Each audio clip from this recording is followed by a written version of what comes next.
Говорит Москва.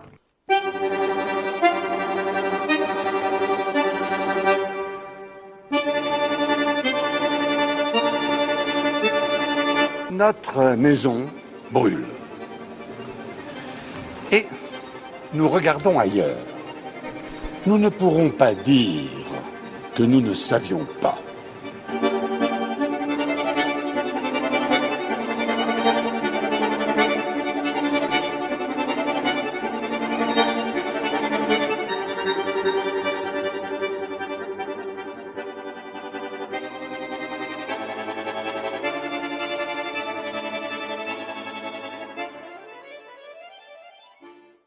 Bonjour à tous chers amis, j'aimerais vous dire que je suis très heureux de vous retrouver et c'est le cas, mais malheureusement aujourd'hui l'actualité ne se prête pas vraiment aux réjouissances.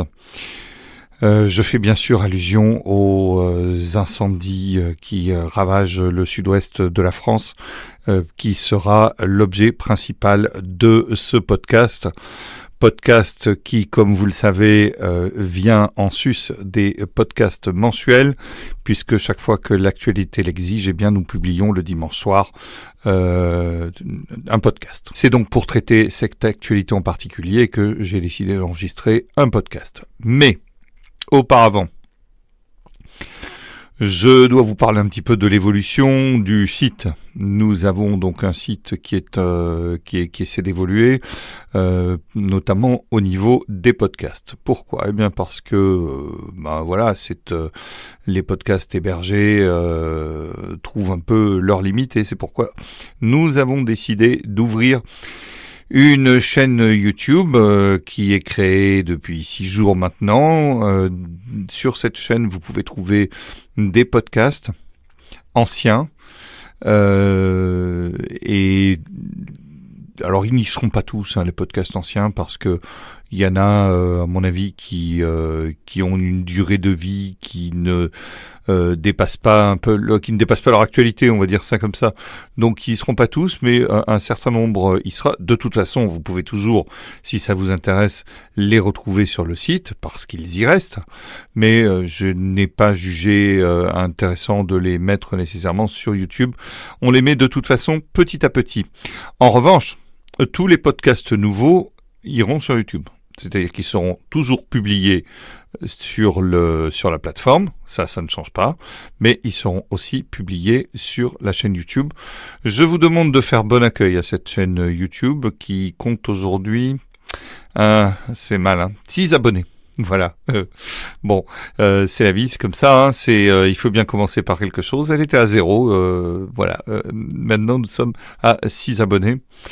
Donc si vous voulez faire partie des premiers quand la chaîne aura 2,5 millions d'abonnés pour dire mais moi j'y étais au début, eh bien c'est le moment de vous abonner donc à notre chaîne et vous êtes véritablement les bienvenus pour vous tenir au courant des podcasts qui sortent et puis des activités. La chaîne bien sûr évoluera. Pour l'instant nous prévoyons que des podcasts audio, mais à terme pourquoi pas enregistrer certaines vidéos, certaines choses comme ça. On va pouvoir tout ça est appelé à évoluer au fil du temps. En sachant que, bien sûr, il faudra être très prudent. Alors, il y aura parfois des extraits simplement de podcasts parce que c'est la liberté encadrée par les anglo-saxons gauchistes. Je vais rester assez vague. Mais donc c'est quelque chose qui est très encadré au niveau de la liberté d'expression. Par conséquent, nous devons faire parfois attention et comme tout ne peut pas se dire, eh bien nous gardons notre ce que Christian Combaz appelle la zone libre, où vous pourrez bien entendu retrouver là il y a une latitude beaucoup plus importante pour s'exprimer. Je ne conclurai pas ce chapitre sans remercier Philippe Dugard qui m'a donné un sérieux coup de main pour la mise en place de cette chaîne YouTube. Donc merci bien sûr à lui, c'est un auditeur et lecteur fidèle de ce blog et de ces podcasts. Par conséquent, je le remercie, beaucoup merci à lui, et son aide m'a été extrêmement précieuse. J'en viens à présent au sujet principal et à l'objet principal de ce podcast, à savoir les incendies qui ravagent les forêts du sud-ouest, en particulier de la Gironde et des Landes de Gascogne. D'abord parce que c'est des contrées qui me sont extrêmement chères, puisque je suis natif de Gironde.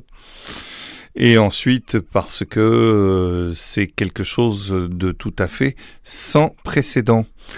On parle aujourd'hui d'évacuation sans précédent dans la région de Bordeaux. On a évacué le Cap Ferret, une partie de la commune du Cap Ferret. On a évacué toute la presqu'île du Cap Ferret, une partie de la commune du Cap Ferret, la partie Lège, est détruite. Totalement détruite. Quelqu'un me disait que le cimetière était en feu. Vous imaginez un peu le traumatisme pour les gens. C'est quelque chose d'absolument...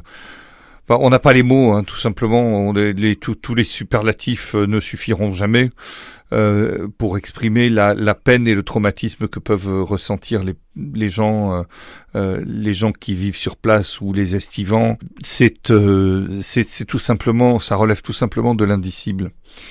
En revanche, et vous me connaissez, moi je fais de la politique, donc en tout cas je suis publiciste politique, on va dire ça comme ça.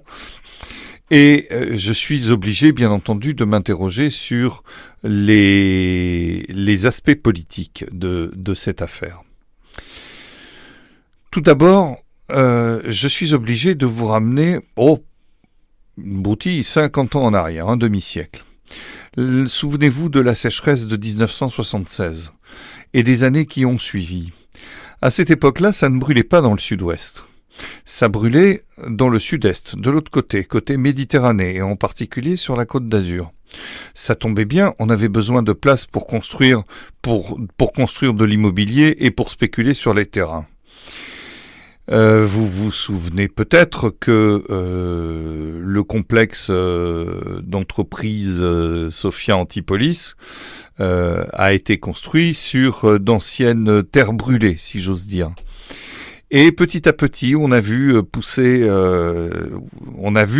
les arbres brûlés avantageusement remplacés par du béton. Et puis, quand ça a été bien sali, bien bétonné et surtout extrêmement cher et surpeuplé, les gens, c'est tout, les gens qui ont les moyens ont décidé de se transférer côté océan, et en particulier, comme par hasard, dans la région du Cap Ferret. Tiens, voilà.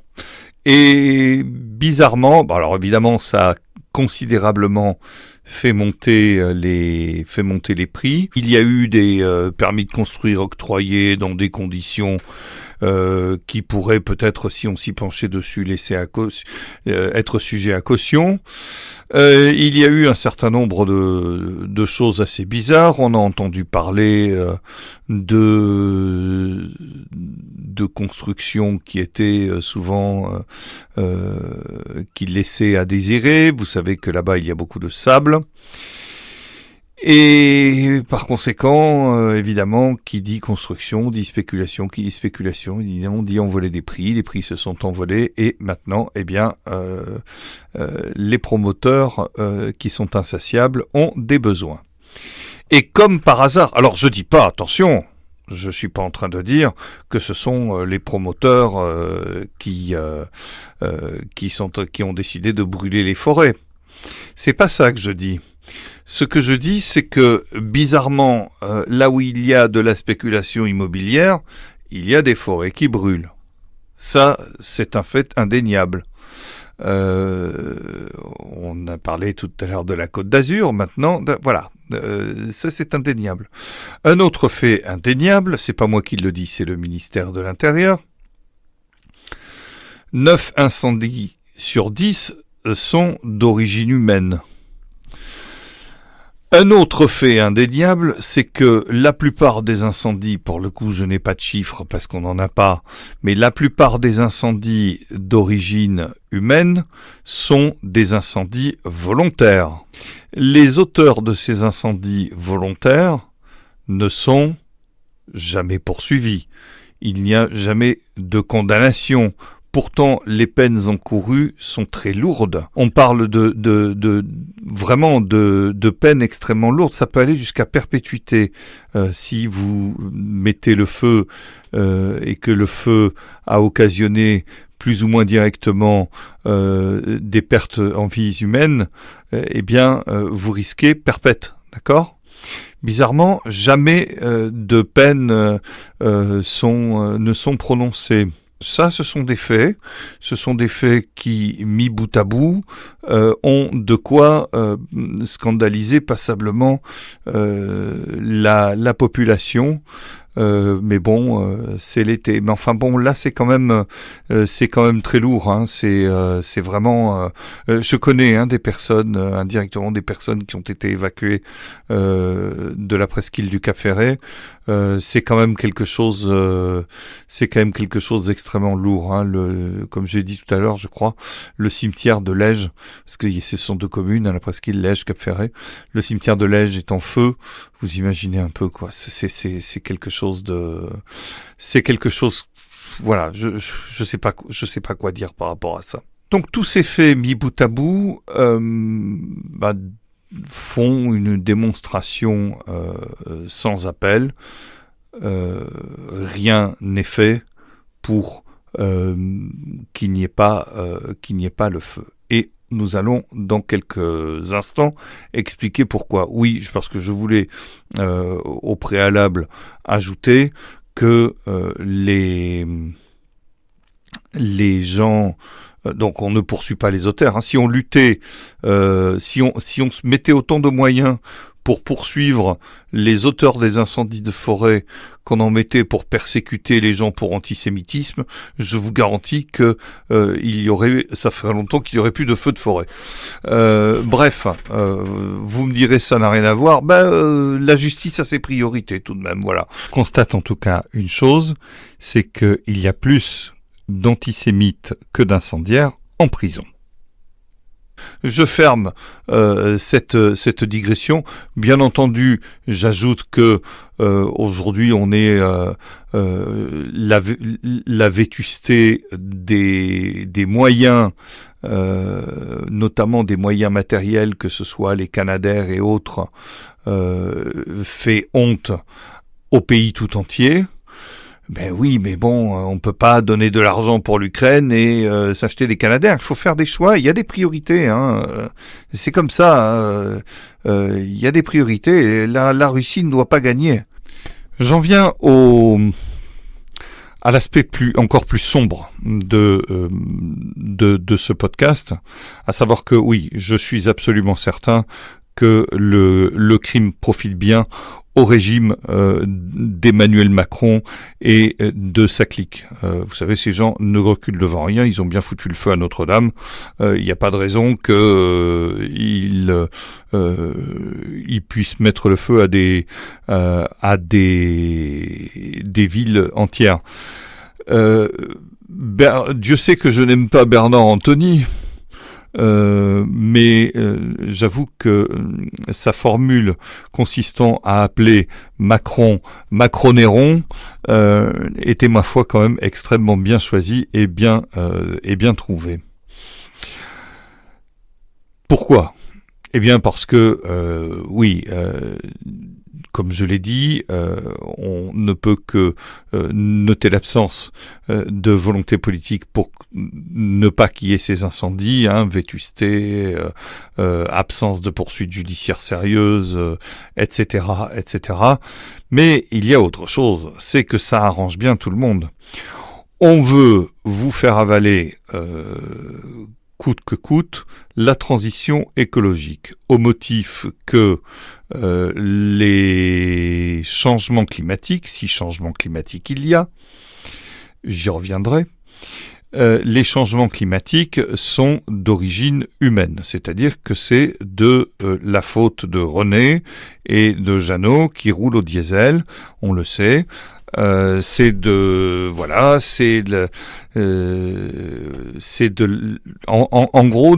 la faute des gens qui vivent. C'est pas du tout de la faute de Bernard Arnault qui nous voyage qu'en jet privé. Ça non, pas du tout.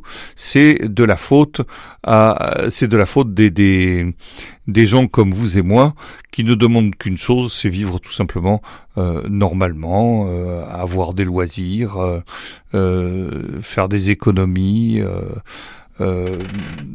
Et surtout être respectés dans leur dignité. Donc voilà, donc on vous explique que tout ça est de votre faute. S'il ne pleut pas, c'est de votre faute. Or, le discours prend pas. Le discours prend pas parce que d'abord ça fait plus d'un quart de siècle qu'on nous le sert. Les cataclysmes annoncés, notamment les Maldives qui devaient disparaître en 2020, non seulement n'ont pas eu lieu, les Maldives sont toujours là, merci pour elles, mais en plus l'État des Maldives est en train de construire un aéroport gigantesque pour accueillir encore davantage de touristes.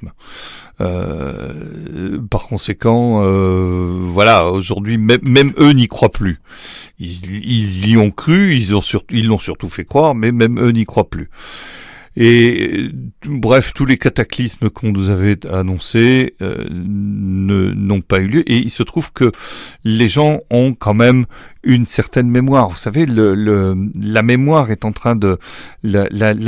comment dirais-je, la gestion de la mémoire est en train de changer considérablement depuis qu'on a des outils pour enregistrer, depuis qu'on a Internet, depuis qu'on a des ordinateurs, depuis qu'on arrive à enregistrer des quantités de données importantes sur des surfaces restreintes. Tout ça, évidemment, a considérablement changé notre rapport, a considérablement modifié notre rapport à la mémoire. Par conséquent, il est facile aujourd'hui de se projeter 25 ans en arrière et de voir ce qu'on nous annonçait 25 ans en arrière et qui n'a pas eu lieu. Ainsi, on a raconté beaucoup de salades. Et aujourd'hui, il faut frapper les populations et surtout les populations qui persistent à ne pas croire les mensonges du régime. Vous savez, en Union soviétique, où j'ai vécu, les gens avaient une propension à faire semblant de croire les mensonges du régime communiste. Et le régime communiste de la République française, le régime bolchevique de la République française, a bien l'intention que vous fassiez exactement la même chose, c'est-à-dire vous y croirez de gré ou de force. Vous savez, la météo soviétique, c'est demain, il fera 25 degrés ou de force. Là, c'est pareil. Donc, il faut vous y faire croire. Alors, comme vous n'avez pas fonctionné